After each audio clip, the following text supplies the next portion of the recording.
Morning, everybody. Welcome to the OK Grognard Show. It is Sunday, November 15th, 2020, 10 a.m. Central in beautiful Lake Geneva, Wisconsin. Well, it's Sunday, so it's Rules Retrospective Day. And today, we're going to dive into Hirelings. Now, we already spent some time looking at the Sages. Sage is a very detailed type of expert hireling when it comes to first edition AD&D. There are a lot of specifics to get into with the Sage, so I separated that out and had an interest in looking at that one earlier. And in fact, I jump around in the different sections. Someone would say there's often one of the complaints about first edition is that it could be laid out better. It could be a little more intuitive as it goes from section to section. And I agree to some degree. I agree with that notion. I think it's hard for me to say because I'm so used to it from 40 plus years of using it for gaming, so it's kind of difficult. On the other hand, there are plenty of sections of the Dungeon Master's Guide and even the Player's Handbook and parts of the Monster Manual that I haven't laid direct eyes on in quite a long time. So it's fair to say that I'm very experienced and with first edition, but that some sections of it, open them up. Maybe I haven't read them since the 70s or 80s because they're obscure corner case type of sections that don't come up, at least in my games, regularly enough for me to have had to dive in and look at them. And admittedly, there are things that I will adjudicate at the table in whatever way is seemingly fair and convenient in the moment, and then I'll look at it. I'll look at the section on it later and rethink my position on it. I don't want to get too deep into the weeds on that one, but it's happened. It's happened plenty of times, and that's okay. You adjudicate things. These are guidelines. If you want to change things, you try to be consistent. But if in a certain instance you realize that something makes more sense a certain way, despite the way maybe you used to run it, or despite the way other people run it, or despite the way it reads, then you certainly have the ability to make some changes like that. Canadian Ancient Gamer, how you doing there, cool cat? Good to see you. Thanks for coming out. Got a new week started here. This is week number 33. This is show number 248. Since late March, been doing them daily. And, they're piling up, huh? I won't get to 365 by the end of the year because we didn't start till late March. But I think, as we're calling this Season 1, Episode 248, I think on the 1st of January, we'll be calling it Season 2 rather than waiting till late March to start a new season. I think we'll start with the top of the year. And this will just be a shorter season. I've also been thinking that when I get my old school zine out in the next handful of weeks or so, this last quarter that I'm going to call this first issue 0. And that way, because I'm planning on doing it quarterly. And I think I'd like to start the new year with Volume 1, Issue 1 for the first quarter of 2021 and call this issue 0. I think that's the way to do it, to keep it clean, keep it straight. It's maybe a little bit of OCD kicking in. Anyway, we're looking at Hirelings today. We're looking at first edition DMG to discuss them. What do we got going here? Let's see. Oh, yeah, the DMG. Oh, no, we want to do this. There we go. Now we're there. I think I'm going to move this around on my desktop so I can read it more easily. Otherwise, my microphone's in the way. And I think we're going to put me a little off to the side there. Nobody puts gamer in a corner. Huh? Right? Anyway.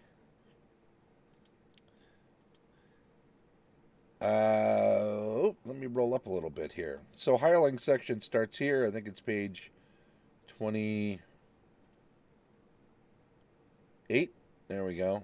Second column, not far down. Standard Hirelings. We'll read a bit and then we'll make some comments. Most hirelings are dealt with under the section entitled Expert Hirelings. Those which are typically employed at such time as the character in question has an established stronghold. Common standard hirelings are basically the usual craftsmen or laborers taken on by lower level player characters. Men-at-arms, soldiers of mercenary calling, are dealt with under expert hirelings. Typical standard hirelings are, and this includes their daily and monthly costs, a bearer or porter, carpenter, leather worker, limner, link boy, mason, pack handler, tailor, teamster, valet, and lackey. You can see the costs over here. Limner, the most expensive on a daily basis. Teamster, pretty expensive. Mason, as you can see, the skill level usually makes a difference. Link boy and bearer porter, the lowest. Monthly cost here, and they do mention for the carpenter, leather worker, and tailor, additional cost 10% of the normal price of items fashioned by the hireling. So these are special if you keep someone in. Monthly costs overall for all of these, rate assumes that quarters are provided for the hireling and that these quarters contain abandoned-like necessities. Getting into each one, bearer or porter, these individuals are laborers who will carry whatever is directed. Each is able to carry up to 50 pounds individually, or double that with a carrying pole or litter or the like. So something you can drag along and pile stuff onto, or a pole across the shoulders can increase the amount of weight. It's a balance issue, I guess. Carpenter. This occupation assumes most woodworking jobs. A carpenter may be hired to secure a portal, fashion a chest, etc.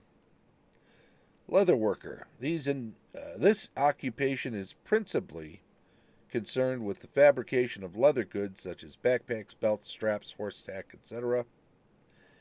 Limner. These individuals do all sign painting, drawing of heraldry and devices and that sort of thing. Now, see, I always thought limner could also be a portrait painter. And I guess they can do that sort of thing as well.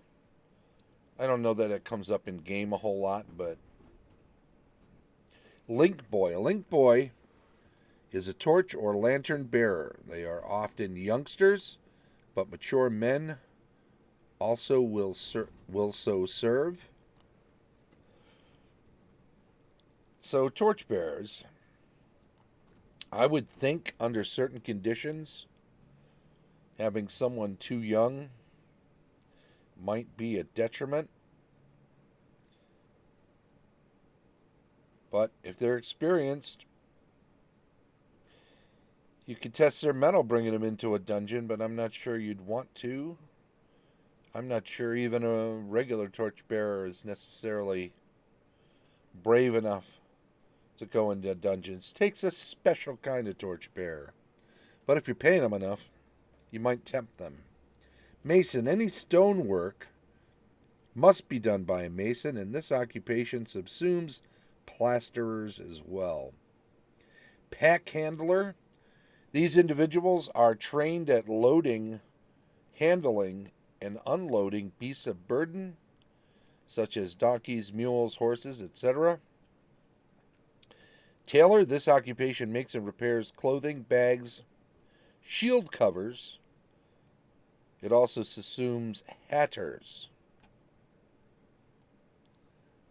Teamsters are basically drivers of carts and wagons. They will also load and unload their vehicles.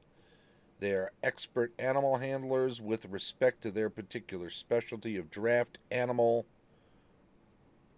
only, i.e. horses, mules, oxen, or whatever.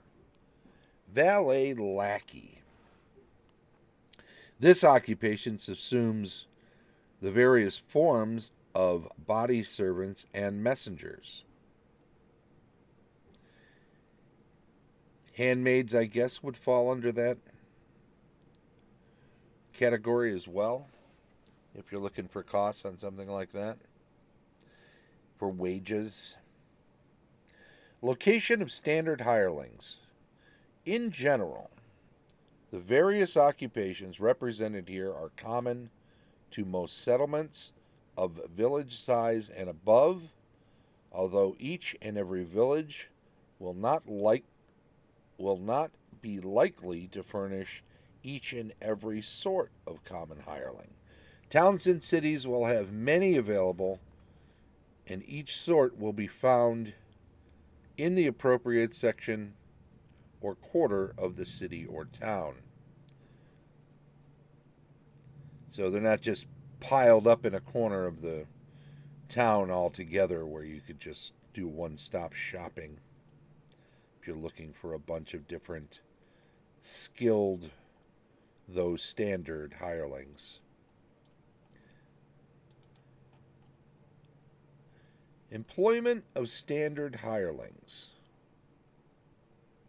This requires the location of the desired individual and the offer of work. If the employment is for only a few days, there will be no real difficulty in locating individuals to take on the job.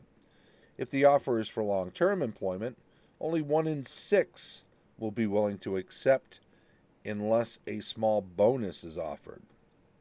A day's wages is too small, but double or treble that is sufficient to make 3 in 6 willing to take service.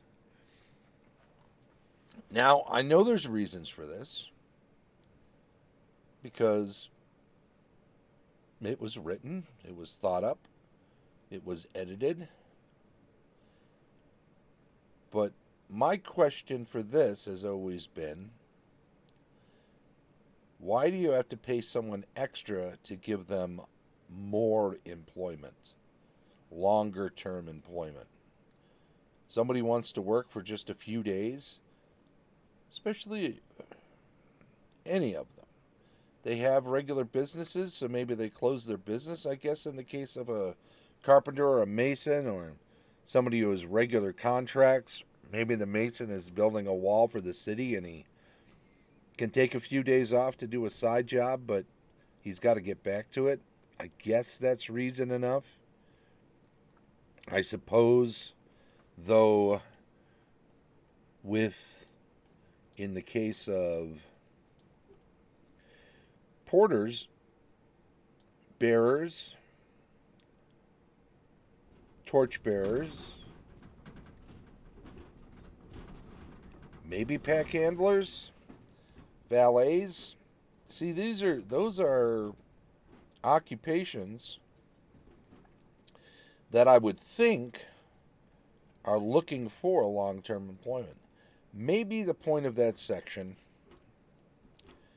is that they will take short-term employment at those rates, but those rates represent less than what they would expect for longer-term employment.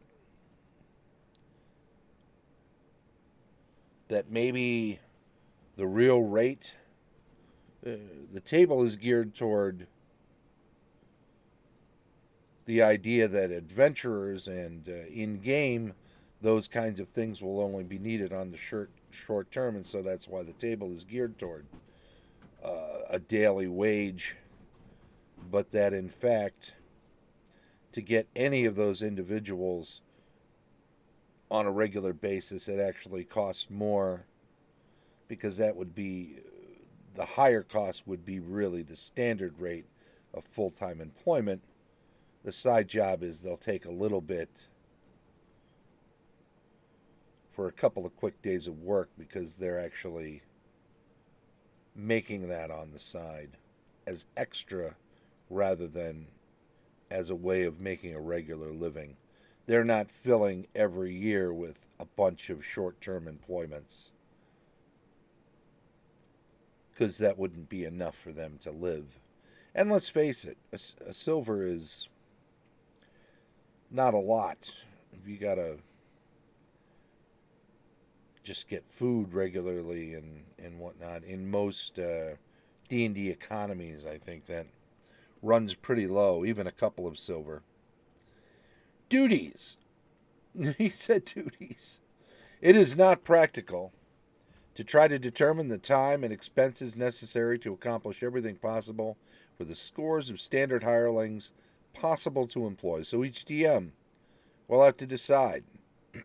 For example, assume that a player character hires a tailor to make plain blue cloaks for all of his or her henchmen.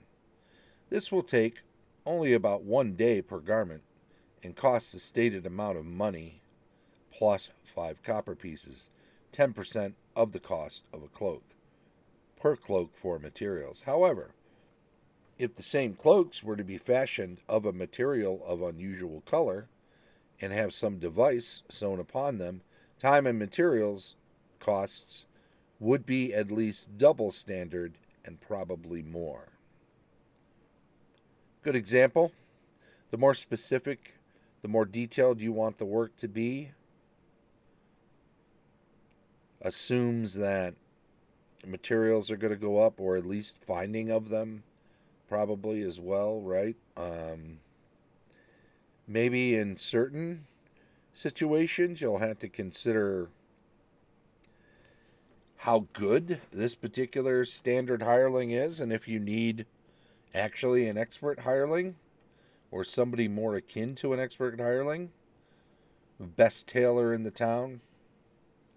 And then you'd have to look at higher rates also for the hireling themselves. I think it goes all over the place. So that's regular hirelings. I think we will hold off on expert hirelings until next week. As I said, we did the Sage last week, and we spent quite a bit of time on that because it's the largest section of the expert hireling sections.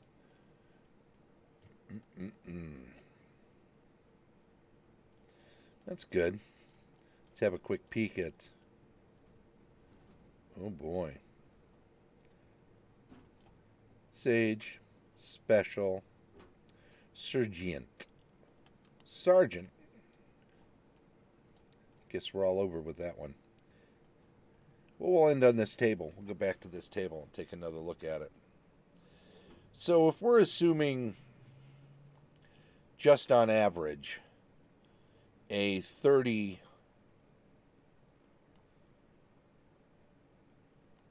month, then actually the daily cost of porter, if we go 20 to 1, is less, but maybe they're not expecting you to hire them every day. Carpenters, 3 times 30, 60. 3 times 30, 90, rather. Would be 4.5 gold, actually. But in this case, all of this includes quarters.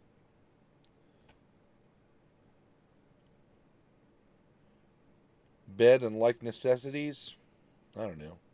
Little desk, a door with a lock on it, so they can keep their possessions there. Morning, George. So there's a lot of cost. A lot of this overall cost, this monthly cost, you would think is eaten up by room and board. Well, I don't know. It doesn't really say that you're feeding them too. Quarters doesn't necessarily include food. You can give them a spot in the back of the stable, or let them stay in your room if they're say a torchbearer and you're on the road and you're taking them along with you. I think the idea with standard hirelings, though, is that you're sourcing them locally. Shall we put it that way? I think the idea is that you are hiring them from a local pool of talent, because costs would have to go up quite a bit if you're taking them on the road. Because what happens when you don't need them? Do you keep paying them? Do you just tell them to be on their way? What if you're miles and miles, or have taken a ship passage across a sea, and then suddenly you don't need your torchbearer anymore, or have decided you don't?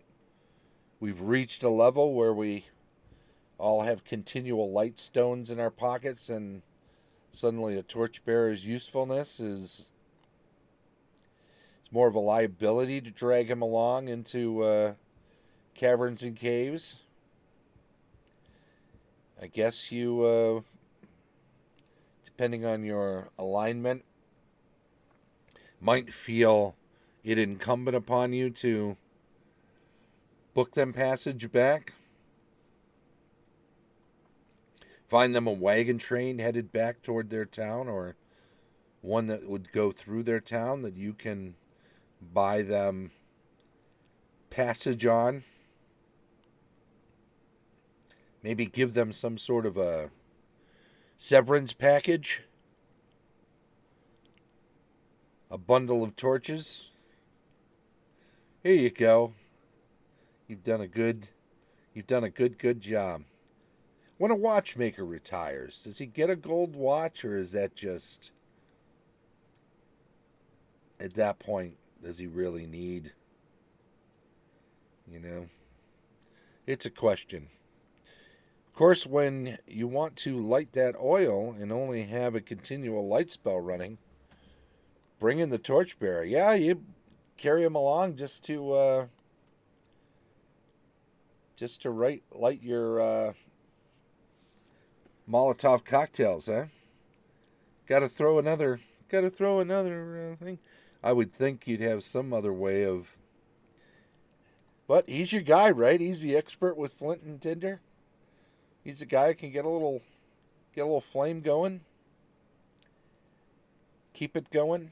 Make sure that there's always a light. Do you run him up there? Do you throw the oil and then make him run up to earn your pay? Here's an extra silver. Run up and light the edge of it. I don't know. Seems like a lot. Pack handlers, bearers, and porters. These are the kinds of people that would also be individuals that would go along with a group if they're expecting to haul a good deal of treasure out of a dungeon. I think the rest of these are unlikely to be dungeon crawl participants. But even these, at some point, how much are you asking? How many of these do you have along? If you have to guard the back of a group of these as well as stay in front of them, how far back are people of your party proper? It depends on how many of these you have with you, right? They can sometimes receive a percentage of the cargo's wealth, says Canadian Ancient Gamer. And yeah, right? You can cut them in on the spoils as a way of incentivizing them to go above and beyond what would be the normal services for a bearer porter or a pack handler or a torch bearer. There are a lot of old school games that have, I don't want to say much more detail because this is actually fairly detailed, but we'll say perhaps less utilitarian, more expansive, let's say that, more expansive systems for hiring these standard sort of hirelings. And at some point we'll examine some of those. It won't be today, though. We're going to wind her down. We're going to say thanks to everyone who has joined us today. Thanks also to all those hirelings who never get to collect their pay because parties were wiped out and never made it out of the dungeon. A special thanks to all of them. We'll be remembering you when we're at the end with our characters, drinking heavily and pretending like we hardly remember your name. Before we go, though, Lexfire says, our group would bring individuals to keep camp, maintain horses, hunt, while exploring areas not available to pack animals. Of course, what happens? Well, the party is away. Well, I guess you got to roll for those special situations. How dangerous is the area? If they are hunters. Thanks a lot. Good AD&D Gamer. Have a good one. Thank you too, Lexfire. We will catch you soon. I will say, this has been Rules Retrospective 1E AD&D DMG section on hirelings for Sunday, November 15th. Come and join us again tomorrow. We start off the week with weekly news and announcements. Then on Tuesday, we do a cartography and world building campaign discussion on Wednesday. GMing tips on Thursday, building adventures on Friday, GM reviews on Saturday, and back around the horn to Rules Retrospective. We'll be getting into those expert hirelings next week at 10 a.m. So, also, if you're catching up with this on YouTube, thank you very much. Appreciate it. Subscribe to the channel if you would, please. And also, give a thumbs up to any of the videos that you watch and enjoy. Would be appreciated. If you have some constructive criticism or just want to tell us we're doing a decent job, feel free to make comments in the comment section of any video, and we will check them out, and I thank you for that. It is appreciated. This has been the OK Grognard Show from beautiful Lake Geneva, Wisconsin. Bye-bye.